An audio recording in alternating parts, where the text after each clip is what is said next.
All right, everybody, here I am with Rachel Moss. Really excited. This is, I've been looking forward to this because I really wanted to dive into this whole, self-defense, insurance, attorneys, the whole gambit. Because I think there's so many people out there that don't understand it and kind of, their knowledge comes from what they've heard from other non-experts, urban legends, maybe they talk about to Bigfoot about it kind of things. And so I'm really looking forward to getting that. But before we do go, Rachel, go ahead and introduce yourself and let everybody know what your deal is, where you're from, all the good stuff.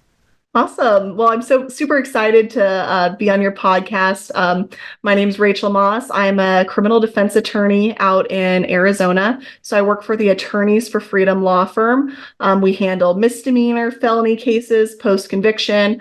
We also have a civil division of our law firm that does personal injury and civil defense as well.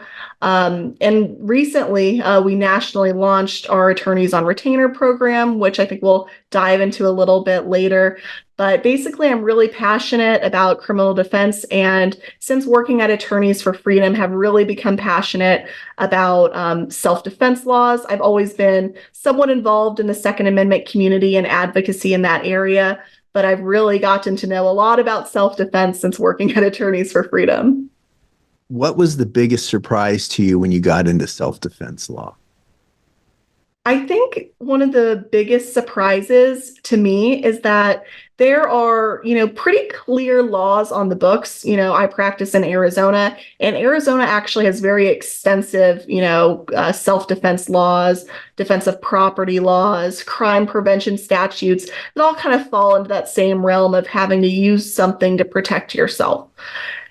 While the laws are clear, the way that that actually plays out in court may not be what you think.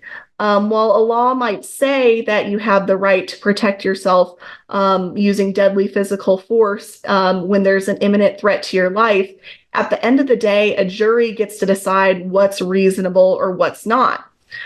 Even if self-defense might have seemed reasonable to you in this situation, there's times where an officer or a prosecutor might still charge that.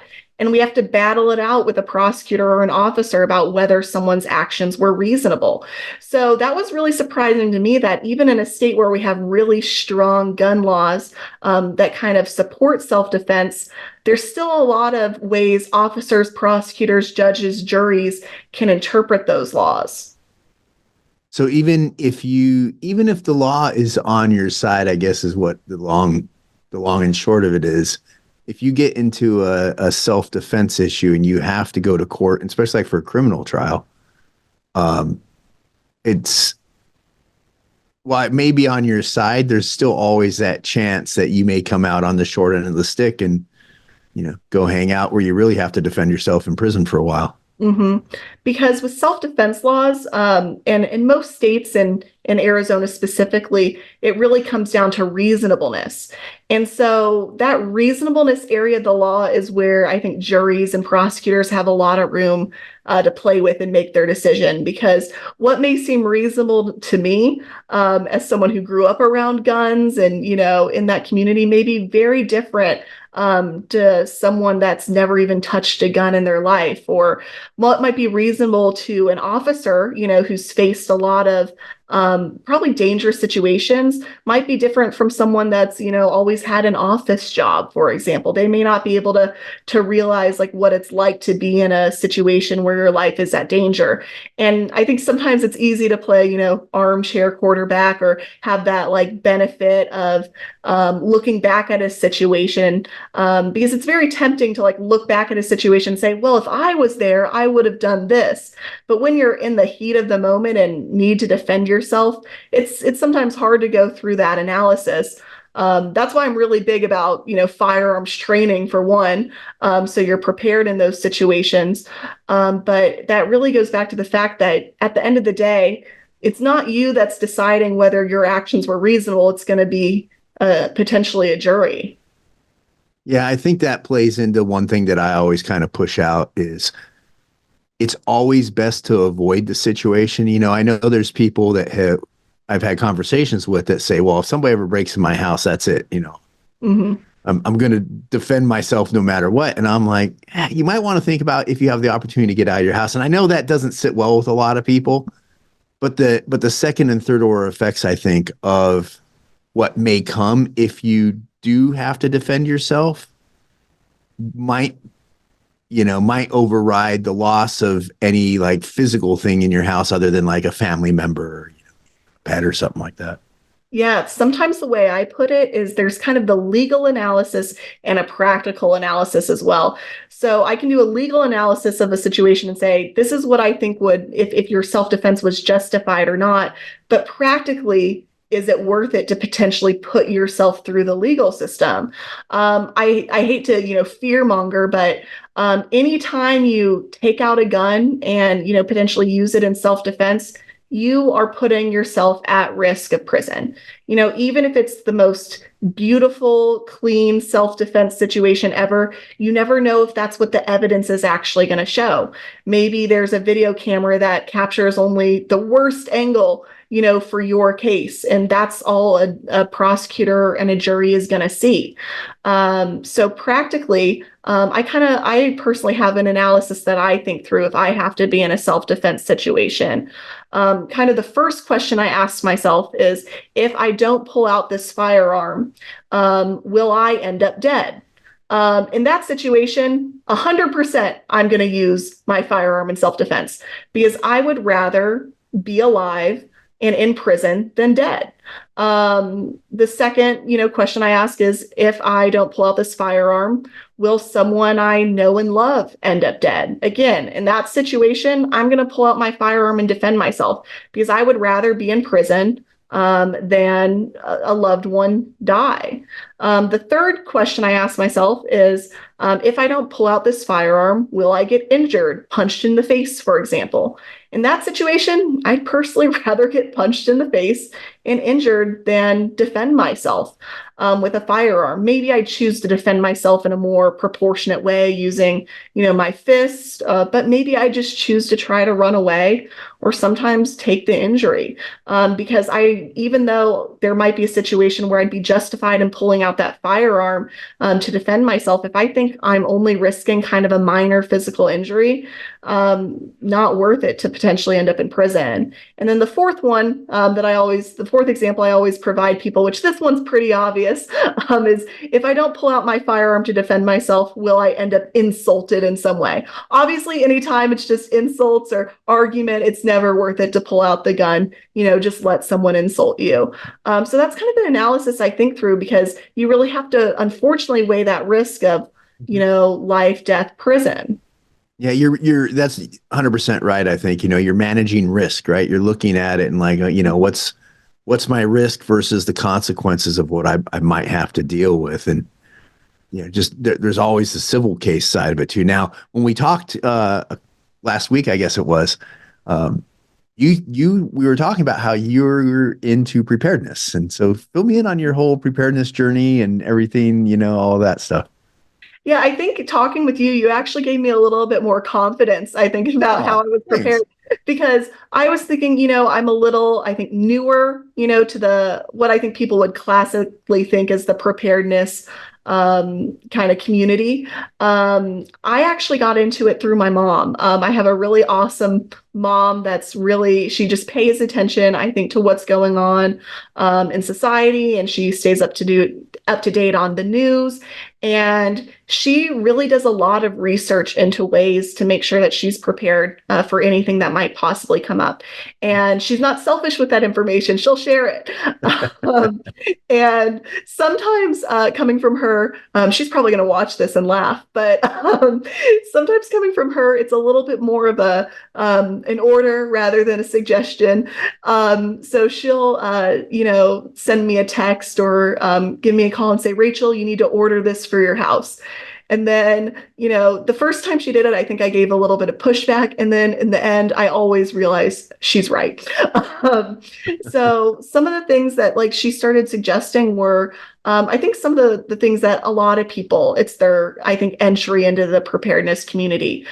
She started to encourage me to get up to the point where I could have enough food and water in my apartment to sustain myself. She kind of first gave the goal of 3 months, but she said ultimately you should be working up to where you're, ready for a year. And so that's my current goal. I'm not at the place yet where I have a year's worth of food and water on hand, but I'm getting better. I'm working on it, and she has suggested like links of where to buy food. You can get those like giant buckets of Yeah. just add water meals, essentially, freeze dried meals, and then canned foods.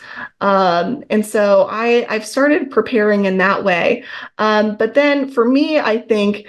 It was also important to really assess what's important for the specific situation I'm in.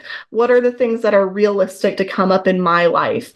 And something I thought about was where I live. I live in a downtown area, a place where it's actually very common for people to protest whenever there's a big political issue. And I want to say for the record, I'm very supportive of people's right to protest in a civilized manner. I think that's an important, right in our country. Yeah. But it's common knowledge that there's protests that get out of hand. There's protests that are dangerous, and I think we've seen that over the past few years. And that became a specific concern for me because there was a time when I was at my apartment and I was able to look out my window and I was able to see some protests that were getting a little bit rowdy. Luckily, it kind of diffused pretty quickly, but you never know. Like, what if these were protests that went out for a long time? What if it was when I was coming home or leaving work that one of these protests were occurring?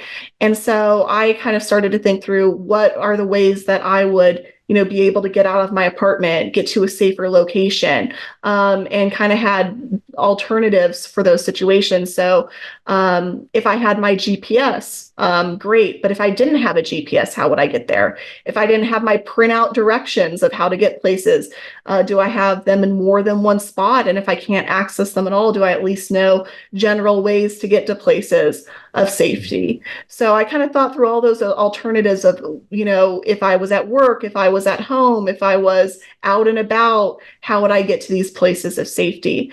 So that was kind of, I think, another thing that caught me a little more interested in preparedness in general, because I realized, okay, if I'm thinking through this one situation that I was kind of alerted to, I guess, through experience, through seeing the need, there's probably some other potential situations that could arise that I haven't really thought through, that I may not want to like wait until I have an example of it, to start preparing. I think it's good to start, thinking through what are the potential threats that could come up in your life. So you're on the full road to being a prepper.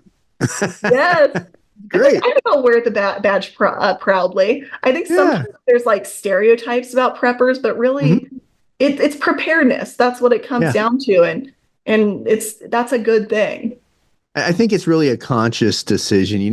There's preparedness where like, hey, I have a first aid kit at home and stuff, but where you take it to that level where you're actually looking at situations that you're in, and saying, okay, what if something goes on here with this? What can I do to get by? What got your mom into it? Do you know? Has she always been into it? I think she has not always been into it, but I think, like a lot of us, I think she just kind of recognized in the United States that things have kind of been just felt like a attitude shift over the past few years, Yeah. that things are becoming more contentious in the United States. And I think she felt like things could come out of it, negative things could come out of it. And that's what got her into prepping in general. Nice. I think, I just recorded a podcast with Joshua Morris, and he's a homesteader, Mhm. former Army Ranger, different stuff like that. And we were talking about it. And, one of the things that he hit on was because you had mentioned that here in America, things are kind of changing and getting a little cattywampus right now. And he had mentioned overseas, it was one of the things I took away in all the different countries I worked in was you'd see people that were just helpless. Like, and it's because of the system they're in, they're not really able to defend themselves, and the government's very strong, and, or warlords or what have you. And so, I think it's actually, it's actually a freedom thing, right? Like, we're Mhm. free to be able to do this and be ready for that. So I love it. And so obviously I love it since I do this all the time. But no, that's cool, man. Do you have friends that know what you do or how you think about stuff, or? Yeah, I do have some friends that know about that.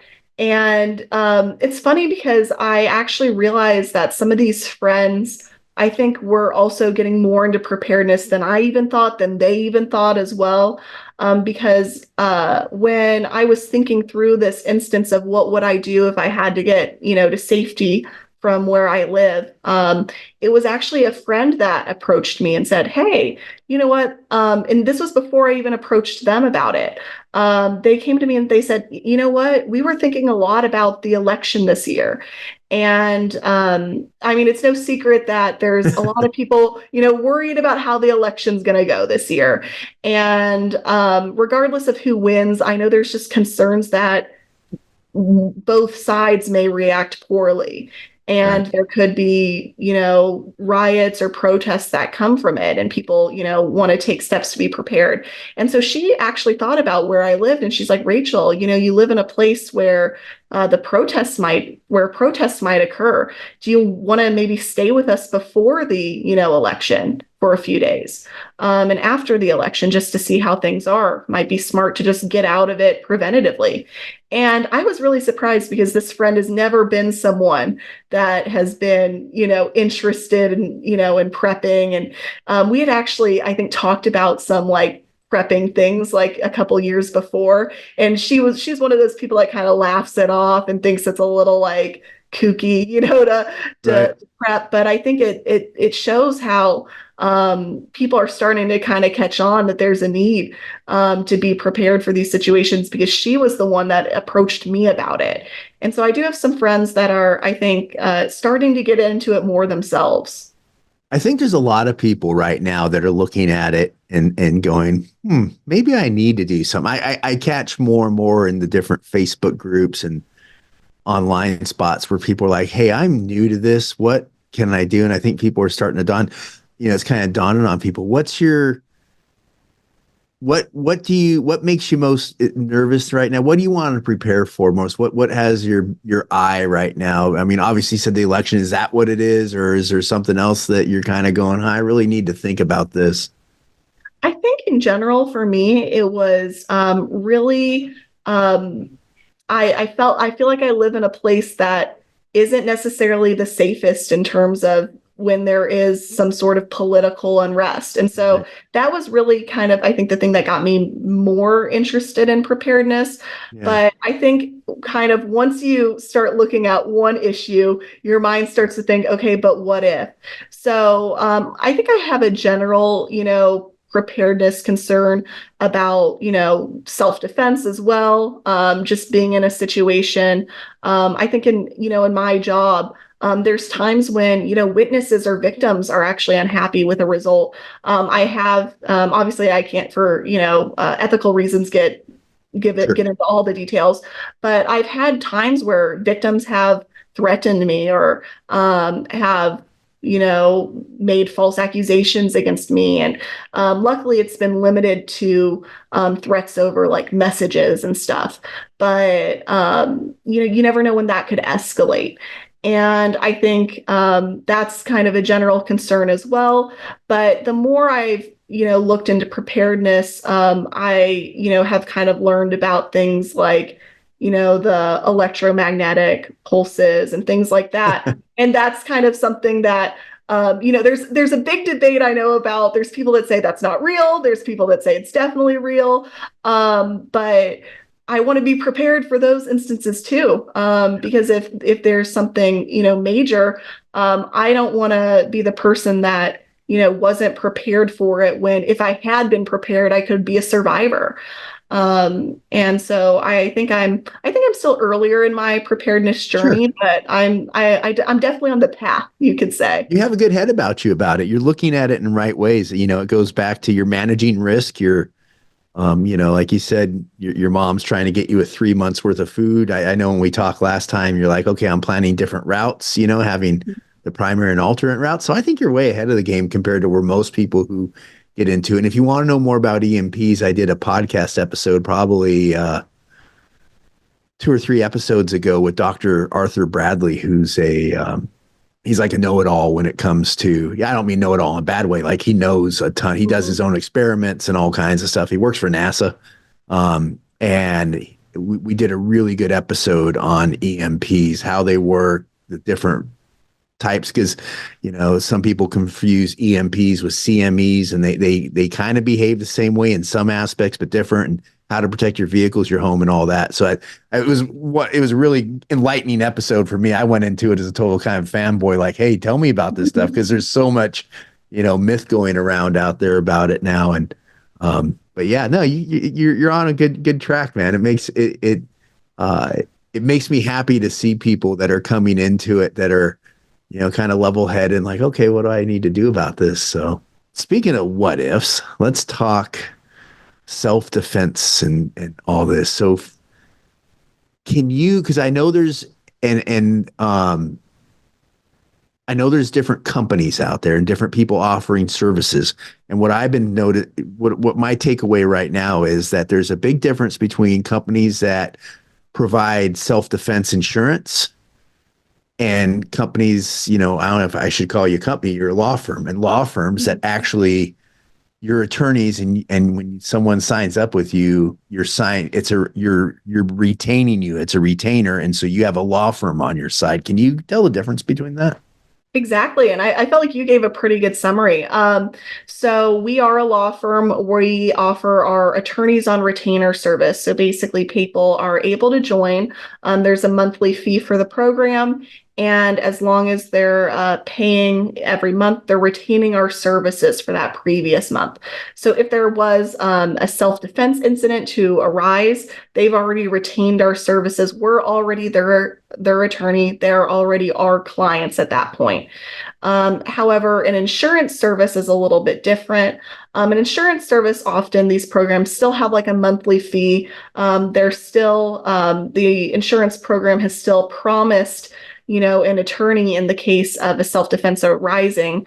However, the biggest difference between insurance and a law firm is that insurance is not able to cover certain things. That's because insurance is not legally able to cover a criminal act. So, for example, insurance is often the group that gets to make that determination. So they get to choose whether or not they think what you did is a criminal act. In contrast, a law firm, that's what we do. We defend criminal acts. So we don't have to exclude coverage. For us, we just have to be able to assert that the incident was done in self-defense. That doesn't mean that 100% it was self-defense. It doesn't mean that a jury is definitely going to find that it was self-defense. It just means that we have to reasonably be able to assert that as an argument at trial. If we feel that we can assert it as a potential argument, even if we're unsure if it's actually gonna win or not, we're able to represent. Where in contrast, if a insurance service says, you know what, this might have been self-defense, but we kind of think it wasn't, they can deny coverage, and they actually have to when they think it's a criminal act. So another big reason this comes up is because sometimes, let's say you were in a situation where you had to exercise self-defense, and we look at it, we think it's a great self-defense situation. We feel good about your chances at potentially winning at trial, but you get a great plea offer. Maybe you get a plea offer that's to probation. And if you're going to trial, maybe you're risking years in prison. I think it'd be hard for anyone, to turn down that probation offer, even if they knew they were innocent, if they're risking years of prison if they go to trial. So there's times where I've had clients that will take a probation offer, they'll take a plea deal just because they want to minimize that risk of trial. And in that situation, under our program, we're able to represent them, at their change of plea to enter the plea agreement.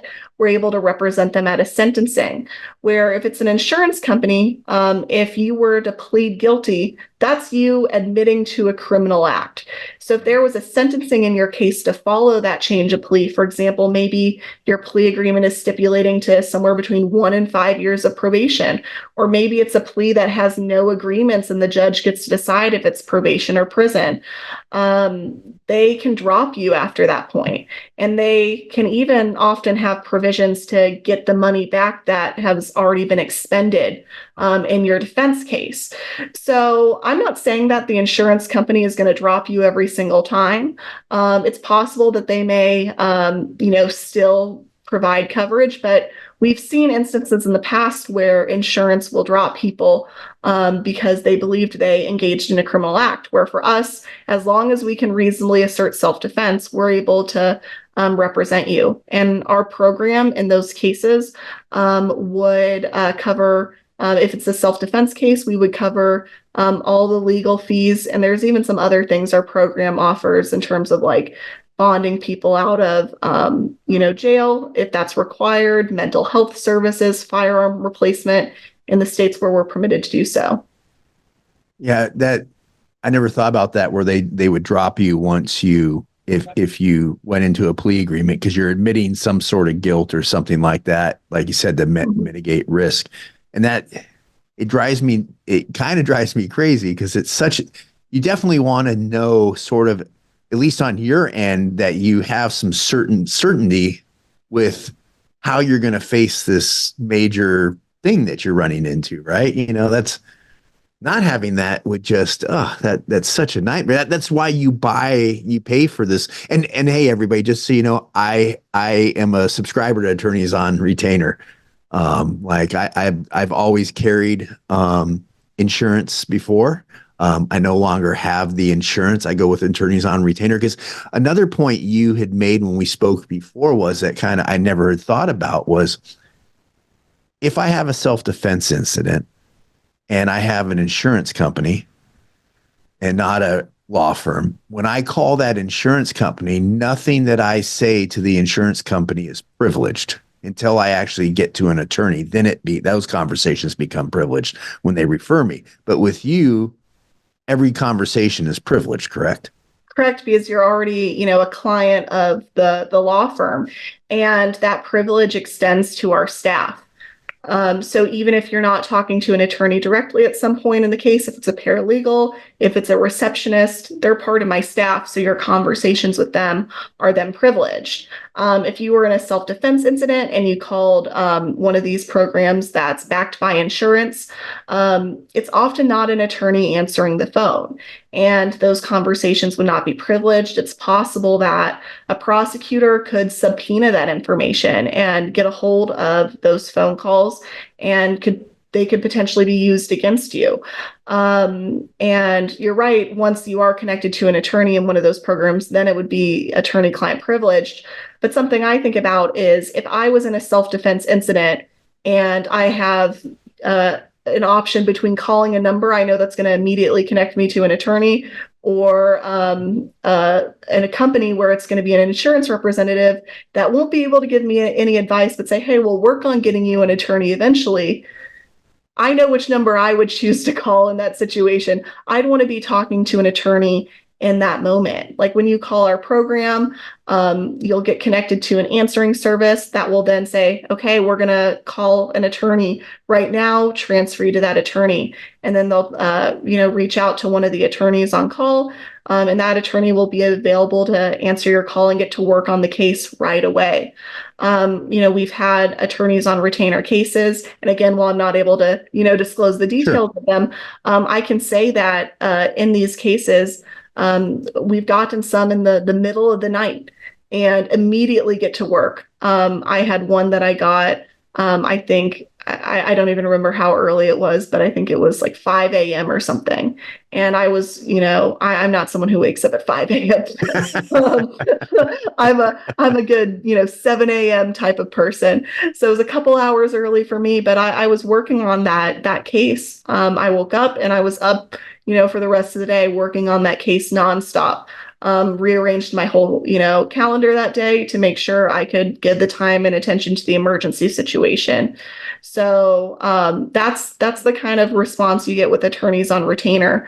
And I think it's really good in that situation to know that if you call, you're going to get legal advice applicable to your situation.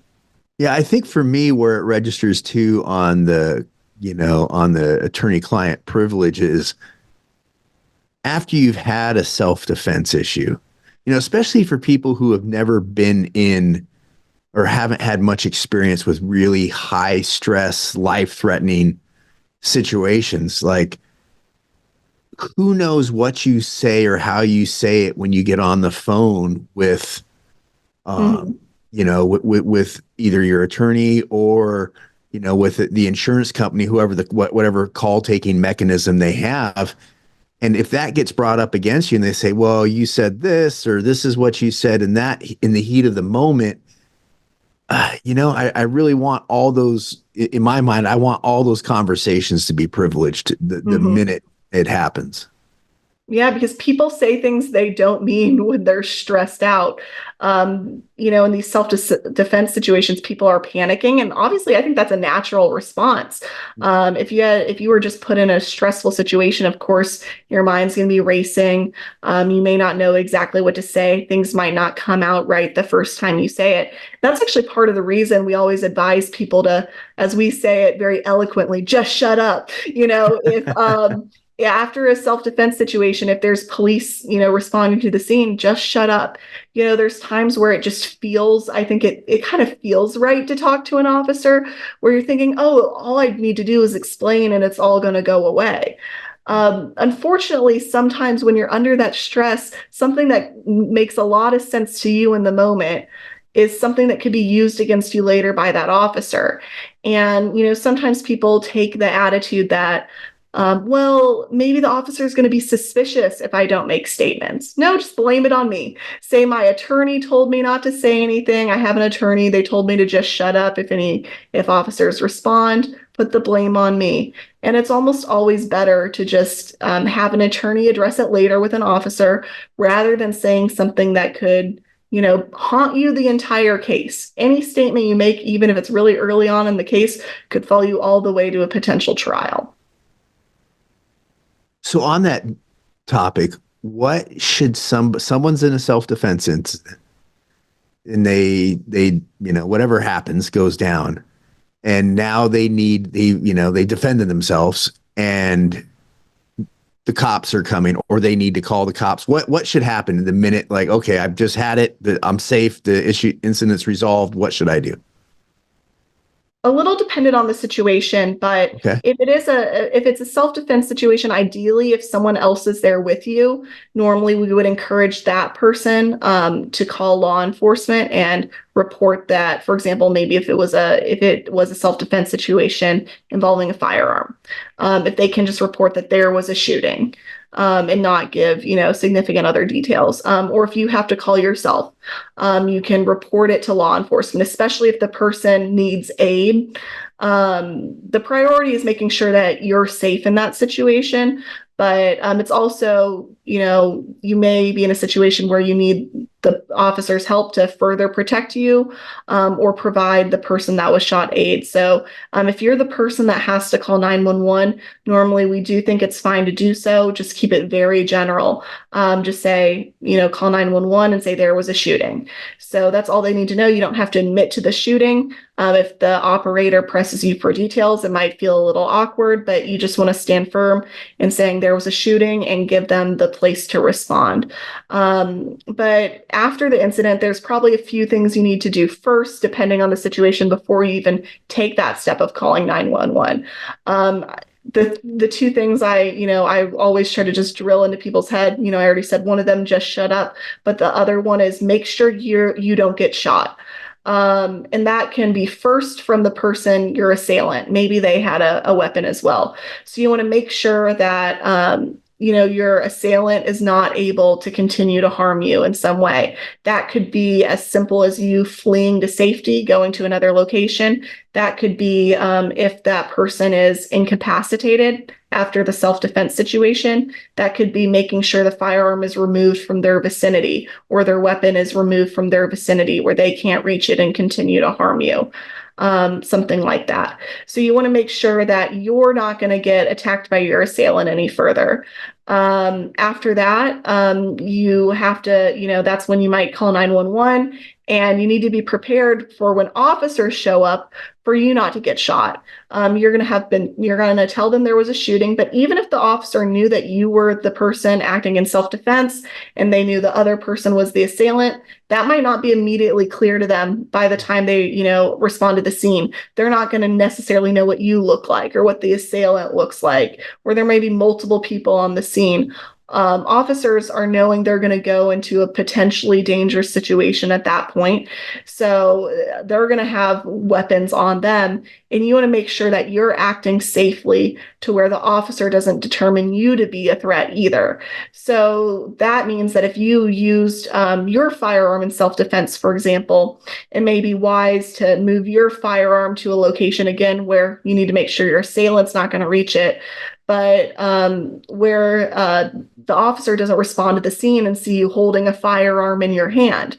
That may make them feel like they're at risk at that point.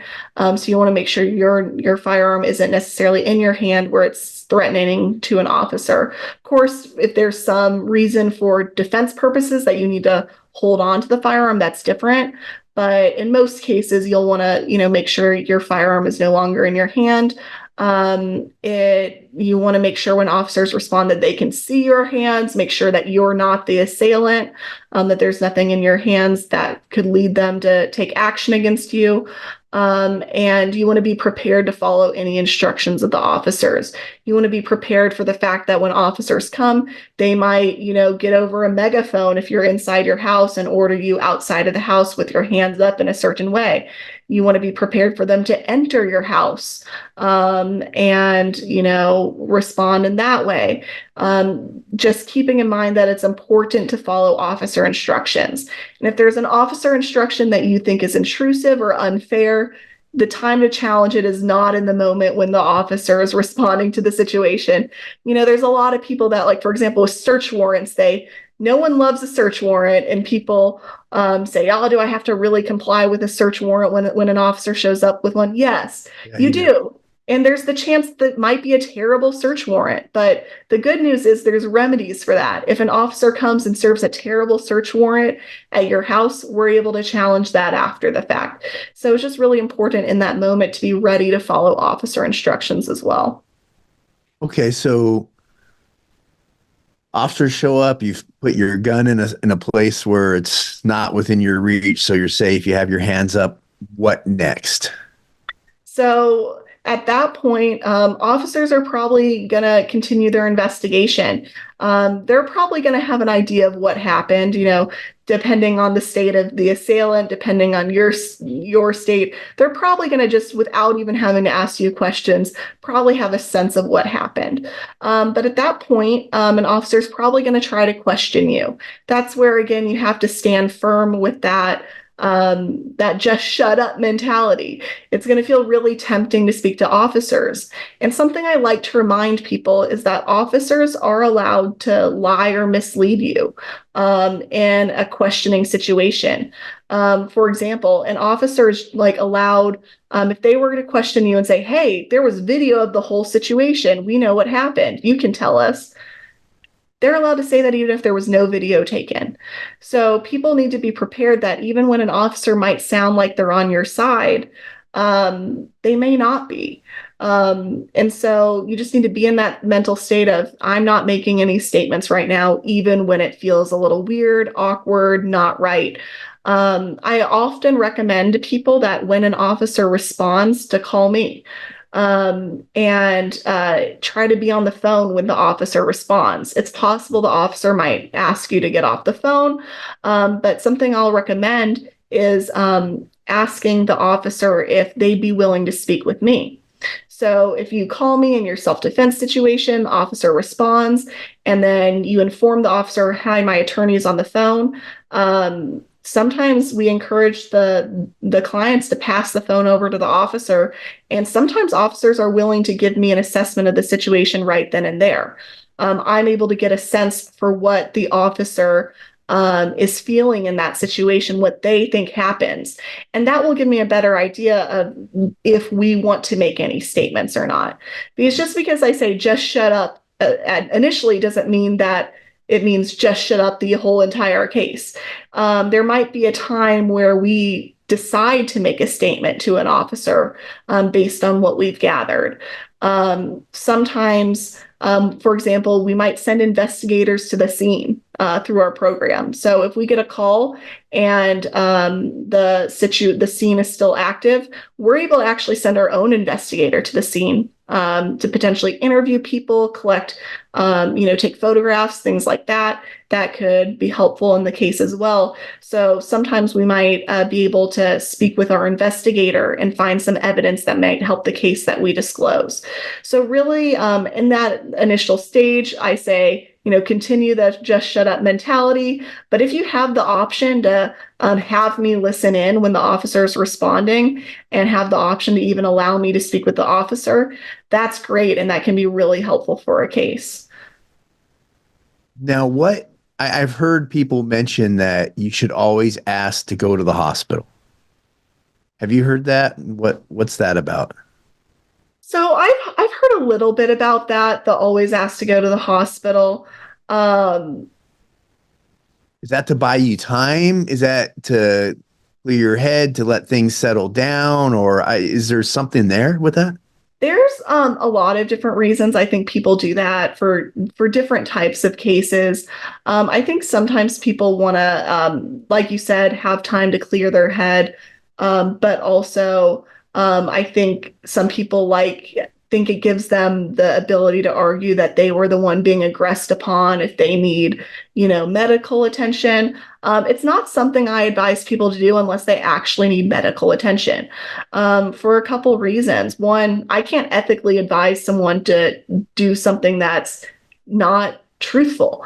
Right. The second reason, and maybe more important, is that if you're asking to go to the hospital, and it's kind of obvious it's a BS reason that you're asking to go to the hospital, that's something an officer might make note of in their report. So I've seen reports before where someone's asked to go to the hospital, and the officer basically writes it in a way where, like, saying this person showed no signs of distress, asked to go to the Yeah. hospital, could not provide a reason why, went to the hospital, and there was, no treatment, provided to the person. And suddenly you've put yourself in a place where you just look not credible. So I think there are times where it's definitely good to ask to go to the hospital after these types of encounters. Maybe you do need medical attention. In that case, definitely ask to go to the hospital. But I personally don't love the just blanket decision Right. to go to the hospital. And again, that's something, if you call into our, service, it might be something we might be able to, talk through with you in the moment. But typically, if it's just for the purpose of, if it's not for the reason that you actually need medical attention, I don't recommend it. Now, if you have a self-defense incident, Mhm. police show up, how often, especially with it being sort of a self-defense thing rather than, you just went up and blast somebody, how often will you be put into custody there versus maybe later? How does that work? That's completely dependent on the situation, Okay. and where you live, and what type of incident it is. If it's a minor self-defense case, like let's say it's a self-defense case that doesn't even involve a firearm, if it's something related to, like, you were just using your fists to defend yourself, there's times I've seen people just, cited and released on the spot. If the officer, like, suspects like an assault occurred, they might just cite and release you. Sometimes they might take you into the station, print you, and then just release you after that. But if there's a self-defense situation involving a shooting, it's pretty often that officers will at least take you into custody while they're investigating. And often officers, in most states, there's some sort of time limit regarding how long officers can hold you until, without bringing a charge, for example. Mhm. And the benefit is, if it's a situation where you haven't made any statements, and the evidence does not clearly show any sort of maliciousness in the reason you maybe shot or attacked another person, At that point, it's unlikely that the officer will have probable cause, to arrest you. And so if you've kind of stood firm and not making any statements, there's a good chance that while you may be in custody for a little bit, officers will be able to release you after a certain amount of time because their investigation hasn't shown any foul play or not. There's always the chance, though, that officers may get some evidence that might change their mind, where they might come back with a search warrant, an arrest warrant. There's also the chance that, again, in some of the more minor incidents, that you might be released without charges, and then a summons comes in the mail a few weeks or months later, summoning you to court for like a misdemeanor assault. Something like that can happen. So there's actually a lot of different possibilities. The most extreme possibility would be that an officer responds, thinks that you acted improperly, arrests you, and then takes you to jail. And that's, in that situation, if you're taken to jail, you'd eventually have an initial appearance in front of a judge. That is in most states within 24 hours, but sometimes it can be a little further out. Often like holidays, weekends aren't included in that calculation, depending on where you live. So in some places, I think there are a couple states that are a little bit longer, that they can hold you before an initial appearance, but eventually you'll get to go in front of a judge. And the initial appearance is another thing that can kind of go a couple different ways. The ideal way that it goes for you is that the judge realizes that you're not a threat to society. While they might say, okay, well, you're facing this serious charge, but we believe you that you're going to respond. You're going to come back to court. They might release you without a bond. And you're able to go on your way. Sometimes they might release you without a bond, but they give you some release conditions, like you're not allowed to leave the state, or maybe you'll have a GPS monitor, for example. Other times a judge might set a bond. Maybe they do think you're a big threat, a flight risk, for example, and they set a bond in your case. Bonds can be a secured bond where to be released, you're only required to post like 10% of the total cost. Other bonds are cash bonds where you have to post the full amount. So if it's a self-defense situation involving a firearm, these can be some of the more serious charges, and you can see some high bonds in some states. If they're like if they've accused you of murder, for example, that could be $1 million cash bond.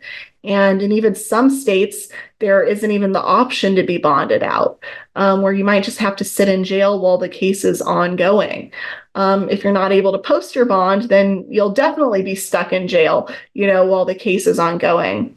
And that's kind of another thing that our program provides that I think it really can help people be prepared for these types of situations, is that we offer some bond payment. So we offer bond coverage up to a certain amount.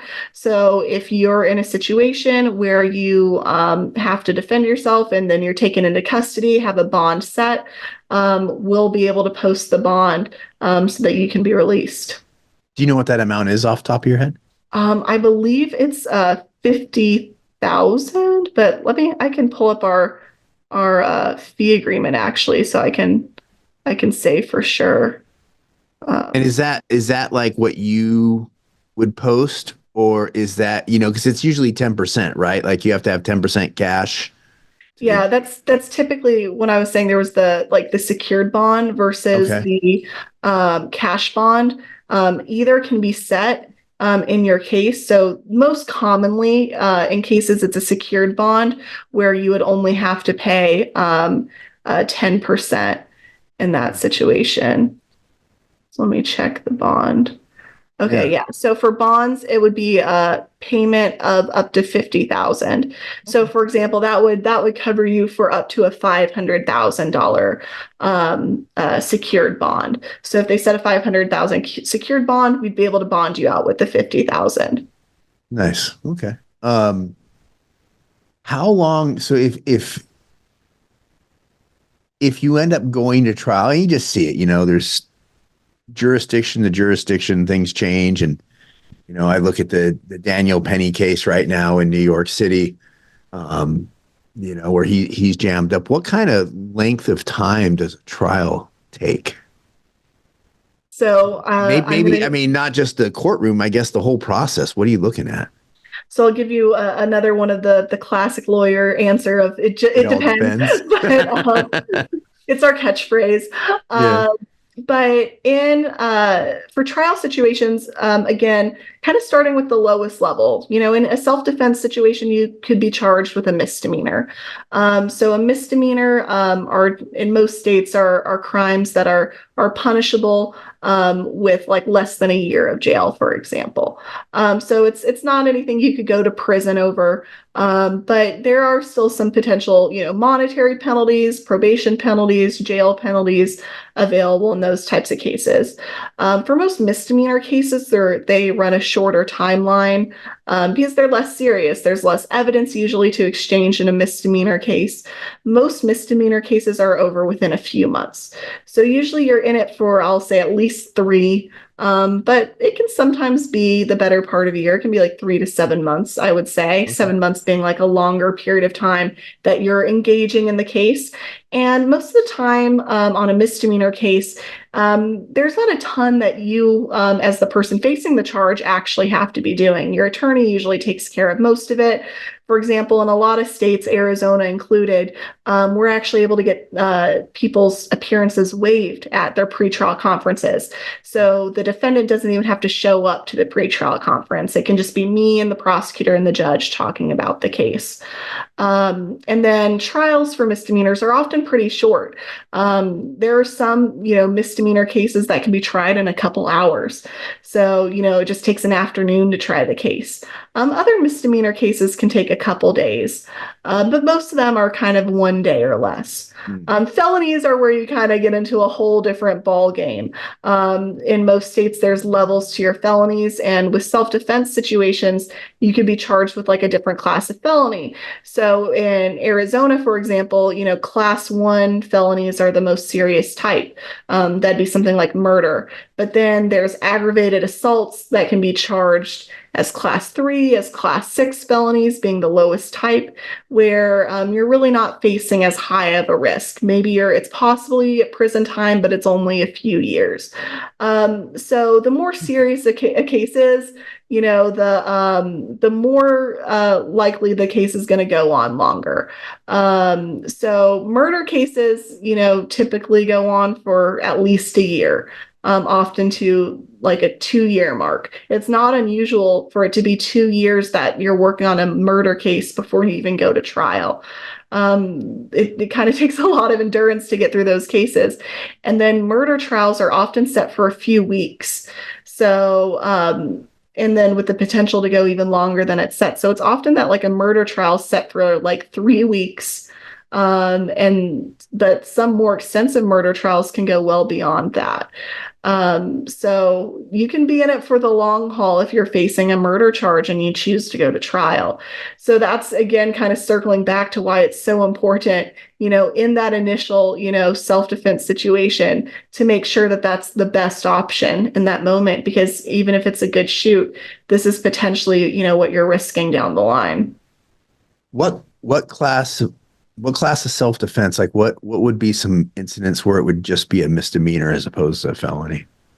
So misdemeanors are typically would occur if it doesn't involve a weapon, for example. So like an assault case is something you could be charged. Assault is something you could be charged with if it's self-defense, but it didn't involve a weapon, if it just involved your fist.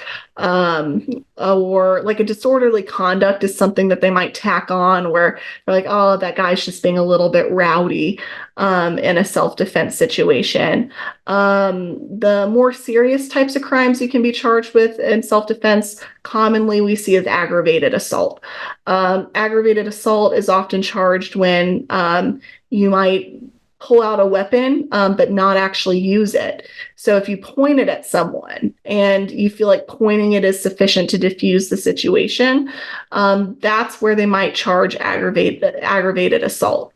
Many states, including Arizona, have something called defensive display of a firearm. That's where you can kind of like gesture to your firearm while it's holstered or hold it in your hand without pointing at someone. And that could be considered a defensive display, where basically you're making someone aware of the firearm with the intent to defuse the situation.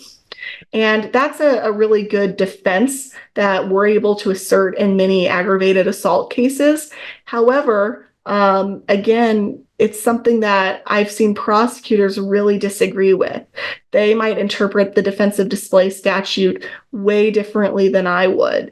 And it's something that, courts have even come out with case law where they debate what the statute really means and what it extends to.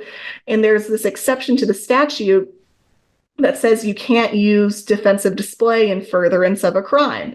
So, for example, you can't use defensive display to commit aggravated assault. So now you're in a weird situation where you're charged with aggravated assault and your defense is defensive display, but there's the exception that says you can't use defensive display for aggravated assault. So it's a really weird contradictory law that often ends in a lot of like motions and back and forth between the prosecutor and defense.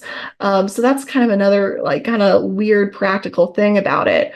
And then other than aggravated assault, I would say some degree of a murder case, maybe a manslaughter, is kind of common that you might be charged with in a self-defense situation.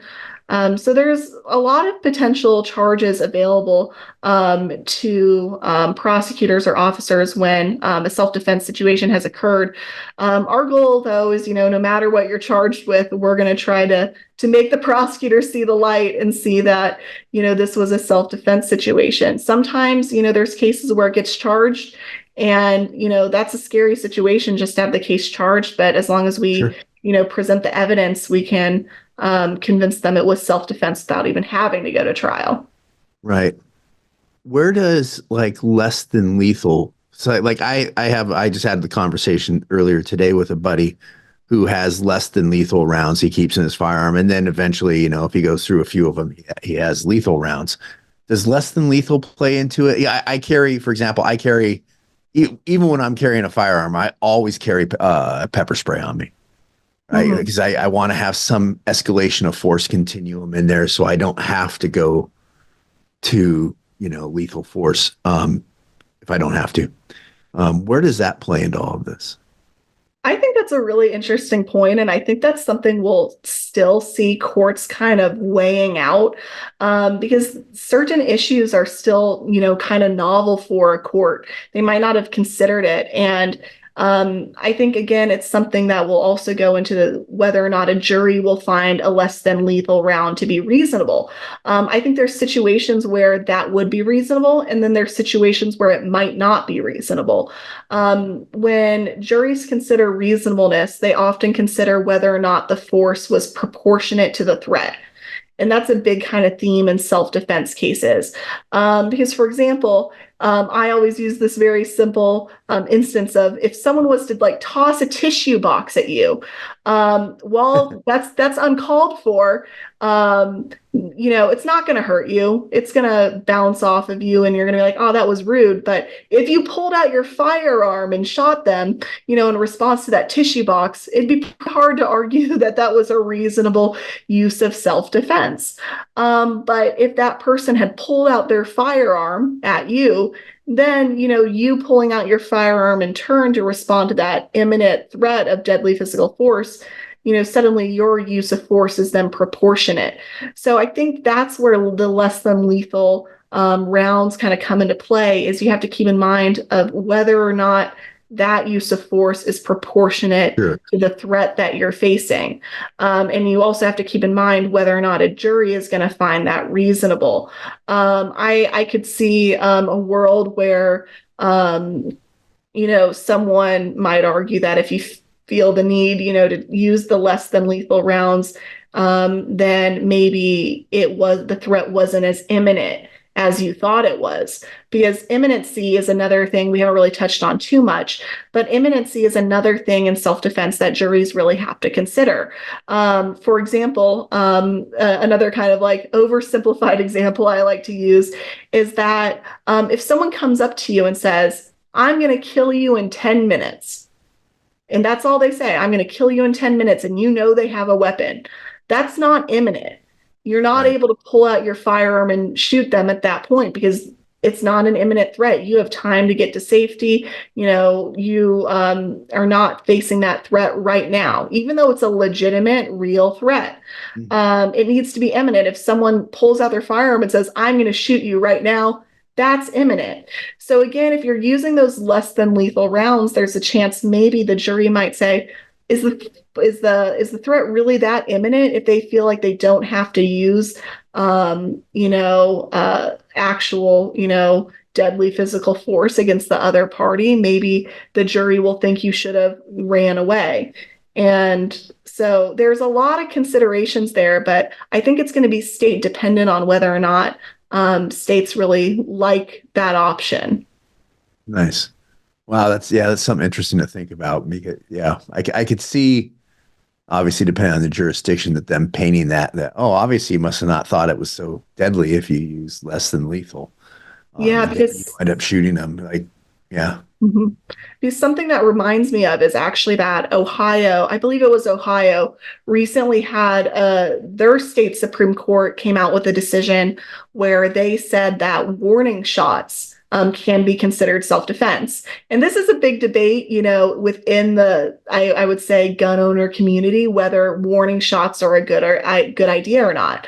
I personally take the position from, I guess, a practical standpoint that if you feel the need for a warning shot, then you probably need to be exercising deadly physical force in that situation. Usually, I don't think warning shots are a good idea. I acknowledge that there are some exceptions where a warning shot may be appropriate, though.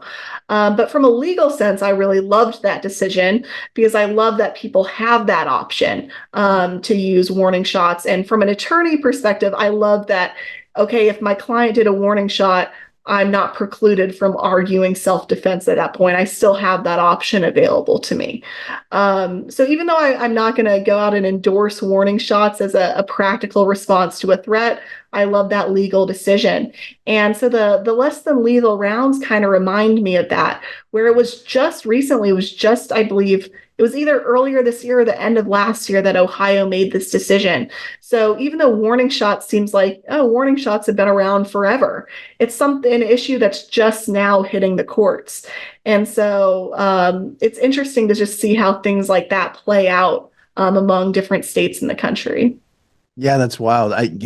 It's weird because as soon as you mentioned warning shots, I know when I was working in diplomatic security, Mm-hmm. like warning shot, they were expressly told warning shots aren't authorized. Like you're not Mm-hmm. allowed to. And I think part of the thought process was that that round's going somewhere, right? And that's a Mm-hmm. that you're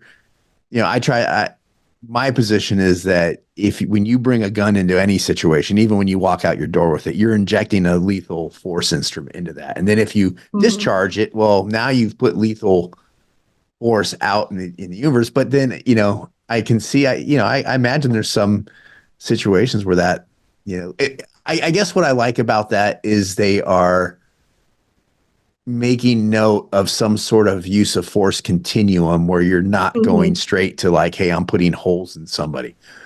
What are your thoughts?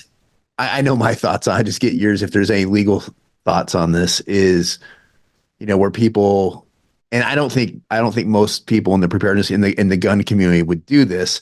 But what are the thoughts on shooting to wound? Like shoot you in the leg kind of thing.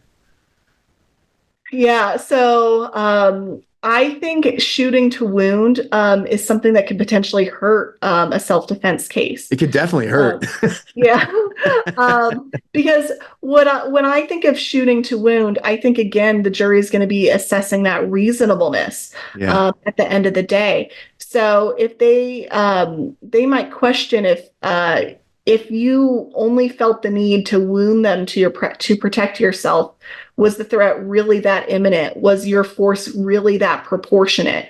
I always think about in a self-defense situation, a jury is going to be reviewing this for reasonableness. So was that a reasonable action?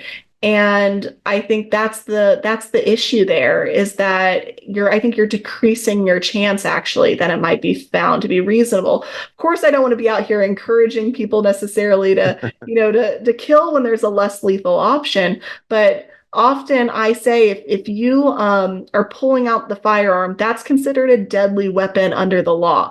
So Yeah. you will be considered at that point, even if you're just shooting to wound them, you're going to be considered legally to be exercising deadly physical force against that person.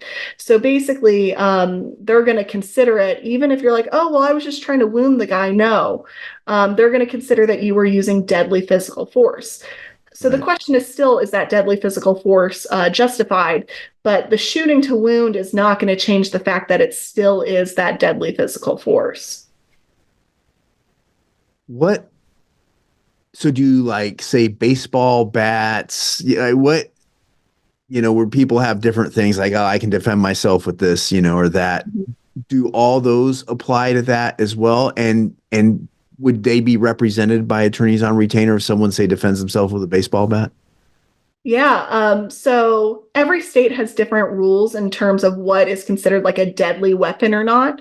Right. For example, in most states, like a firearm is a deadly weapon in all states, but something Right. like a knife, different types of knives are weapons versus not weapons in different states. So in some states, like a shorter knife might not be considered a deadly weapon, where a longer knife is. There are other things like a car is considered a deadly weapon in most states. So, for example, if you were to defend yourself by running someone over with a car, that's considered a deadly weapon. That's why you see people that strike someone with in a DUI situation are often charged with Uh, aggravated assault because they're using a deadly weapon to hit someone else. So there's a kind of a spectrum of what deadly weapons are. But for example, my tissue box example, even though you are striking someone with another object, that's not going to be considered a deadly weapon. For attorneys on retainer, the great news is that we'll defend you with an assault by tissue box or an assault by a gun. So it doesn't matter for us. The assault could involve just your fist, and we'll still defend you if you're acting in self-defense in any of those situations. So we'll cover self-defense, as long as we can reasonably assert it. If we can reasonably assert it because you were punching someone, because you were throwing something at someone, because you were using an actual weapon, our program covers all of that. and I don't know if you know how much you're on this or not, but what for people who make modifications to their firearms, right? They put a red dot on it, they put a better trigger into it, stuff that they think is like, hey, if I get in a self-defense incident, this is going to make me more accurate so that I don't have rounds flying all over. It helps me defend myself better.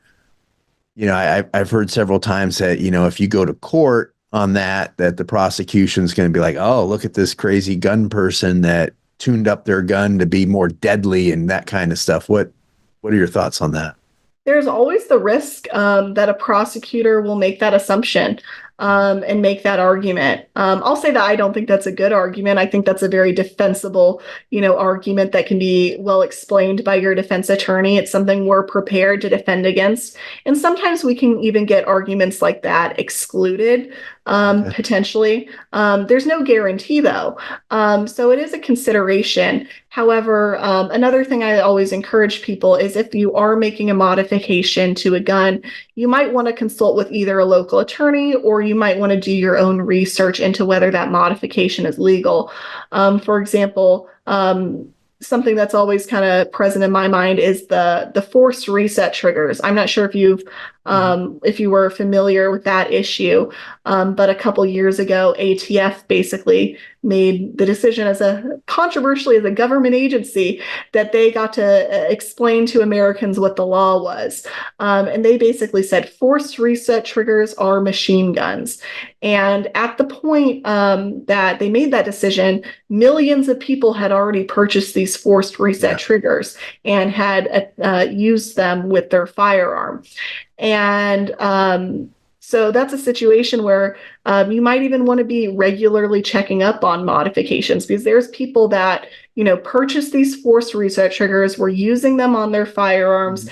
And then one day, after, months after this ATF letter came out, they got a letter straight from ATF that said, we know you have a forced reset trigger. These are your options. So I always like to remind people that engage in modifications, that there's always the risk that that modification may not be approved by your state or may not be approved federally. Because there's even like things with like pistol braces Yeah. that, have become controversial with ATF. So that's just another little consideration to keep in mind. Yeah, the pistol brace was an interesting one for me. Is I built a rifle with a pistol brace. This goes back 10 years or so. Mhm. And I took all the parts that were going to be on it and I sent a list of all the parts, sent pictures, everything to the ATF. They sent me back a letter, said, nope, those are all, you're fine. That's, you can do that. Then Mhm. they came out with the pistol brace rule, which basically like, oh no, now you're not fine. And it's like, um, Mhm. yeah, that's wild. And one of my big things, and we kind of touched on earlier, that I tell people that, again, a lot of people think I'm just shooting someone if they come into my house and different things. And hey, there's every situation's unique and people have to do what they have to do. But even if they aren't charged with a, say, self-defense issue, like, hey, no, you're legally, you're not, you're okay. How does the civil side of things work? The civil lawsuits that come in from something like that. Mhm. So the other party in your self-defense situation, whether you call them the assailant, other people might call them the victim, um, no matter what decision is made in the criminal case, they can still do whatever they want. So even if you're not charged with a crime, they can still choose to bring a civil lawsuit against you. There's times we see this, there's times we don't. But these other parties might be interested in getting, compensation for an injury.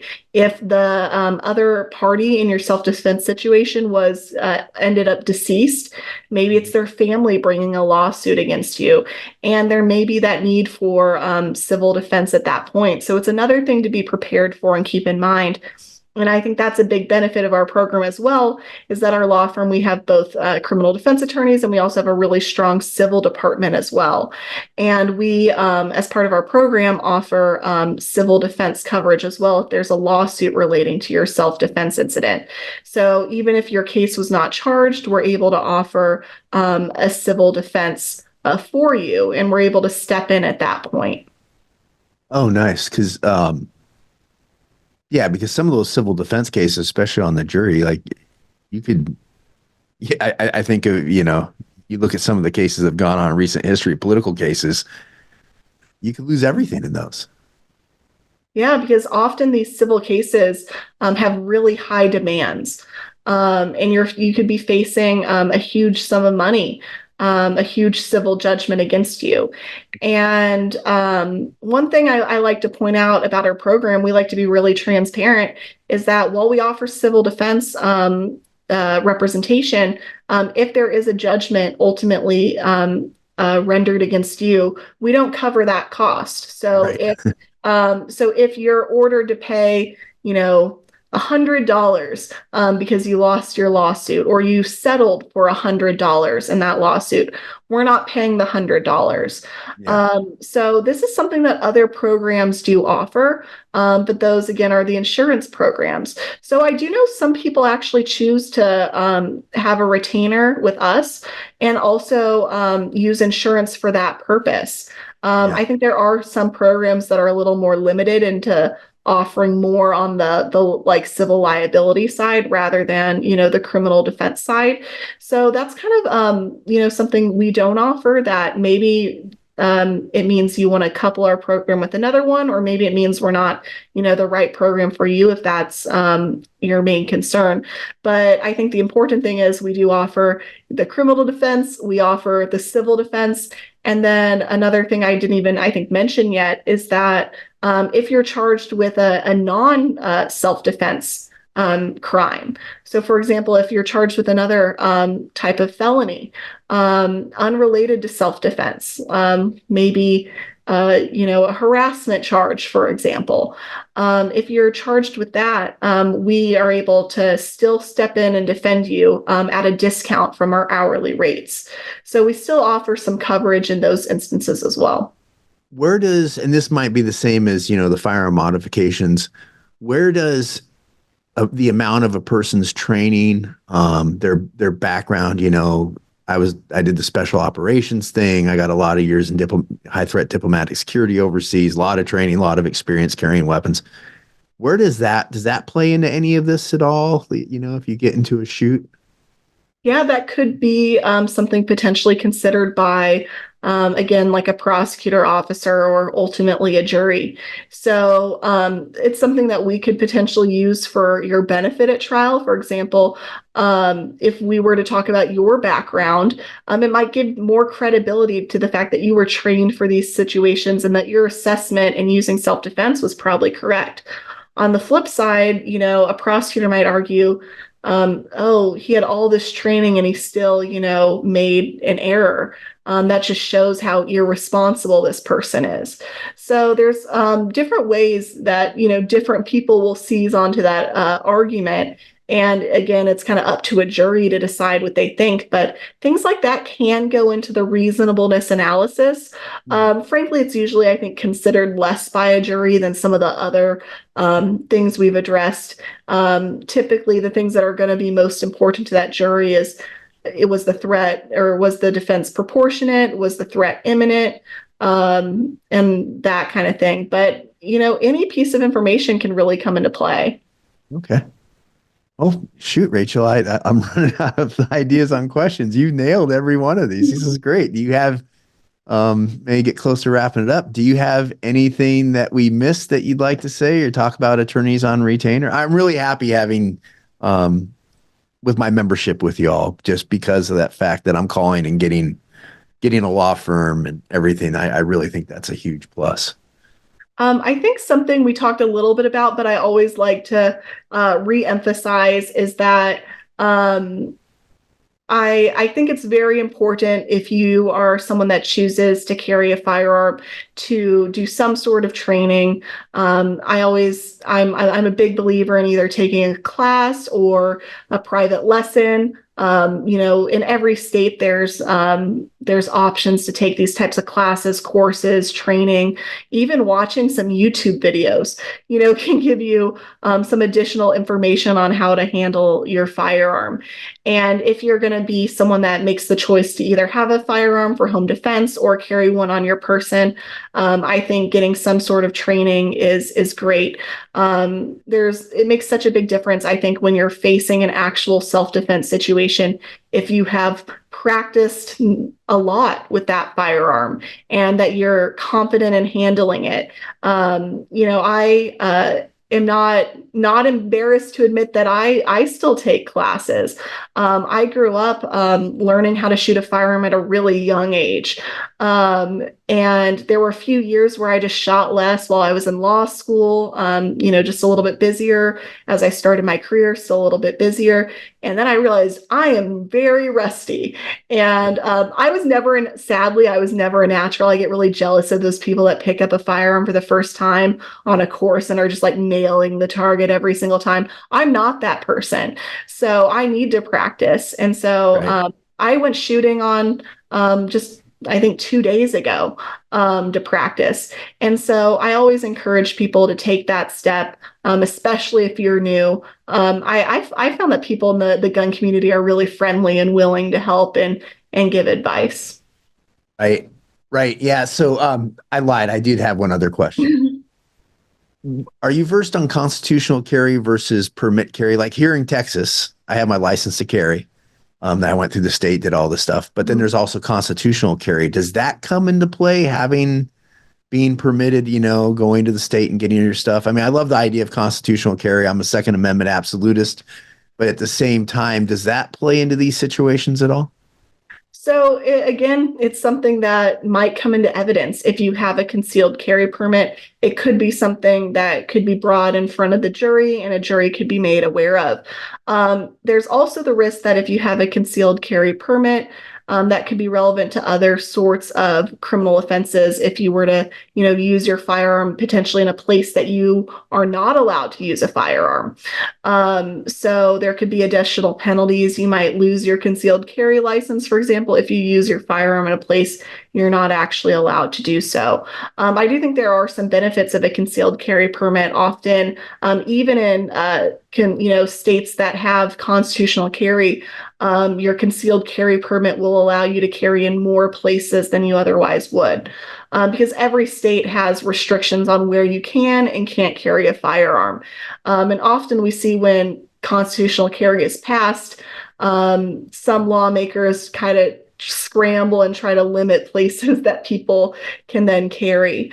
So that's actually another thing I forgot to mention about our program is that just love to talk about it, but that if you are carrying your firearm, for example, in somewhere you're not allowed to carry a firearm in a, people love to say the sensitive places, we are able to still cover you in that situation. So that's another thing that, an insurance company might, exclude coverage. If you're not allowed to carry a firearm at all, maybe, if you're a felon, for example, we're still able to cover you if you're a felon using your firearm in self-defense. So there's a lot of self-defense situations that we can cover that insurance either cannot cover or chooses not to cover. That's fantastic. And you're spot on. You're 100% correct with the training. You need training.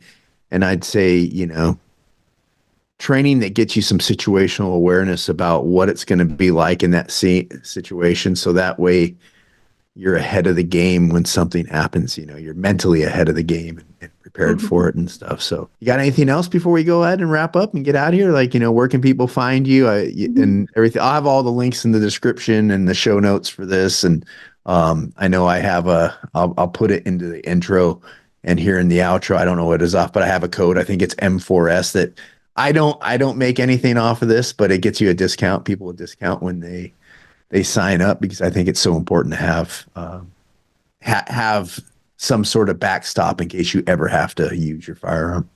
Mhm. Yeah, I always encourage people to check out our law firm at attorneysforfreedom.com. And Attorneys on Retainer has more information on attorneysonretainer.us. We also have a really fun YouTube channel, fun in my opinion. If you're, into, gun issues, Second Amendment issues, some of my favorite videos are ones where the partners at the law firm, Mark and Andy, will sit down and analyze a video and they can get into it and Yeah. debate, is this self-defense, is it not self-defense? Sometimes they agree, sometimes they disagree. It can be like really fun to see those analyses of the videos, and it also can be kind of informative because you're getting an attorney's perspective on what self-defense. It might help having that in the back of your head if you ever face your own situation. I've started to get into doing those videos as well. I don't think they've hit the YouTube channel yet, but I do have, I think, an analysis video coming out soon on something exciting. So I always tell people, Nice. check out the YouTube channel. Like It's a good channel. even though I work with them and have to hear from them, every single day at my job, I still watch the videos in my free time.